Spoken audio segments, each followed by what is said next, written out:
imagine her to have curly hair like me and a similar skin color. I remember my grandmother saying to me, I don't care what they tell you in school, Cleopatra was black.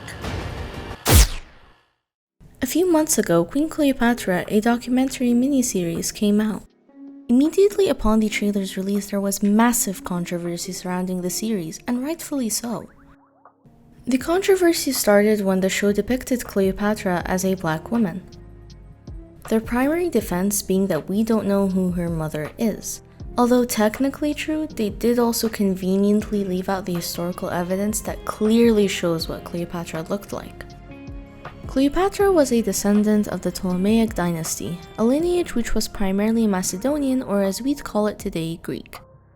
It is also important to note that the show depicted her family and royal attendants as black, removing all Greek influence. Kinda odd, isn't it? Another major flaw is Cleopatra's character. The series paints her as a fierce, independent girl boss fighting against the incompetent men around her. But was that really the case? The reality was quite different. Cleopatra ruled in a time when Egypt was firmly under the thumb of Rome.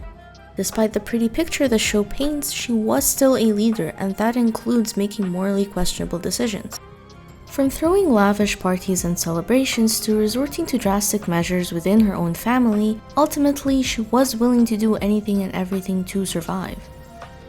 So why is this documentary such a big deal? Because it's not just about the accuracy of her portrayal, it's about preserving history in all of its complexities. Cleopatra was a remarkable ruler, no doubt, but her story includes both triumphs and moral quandaries. And that's what makes history so fascinating.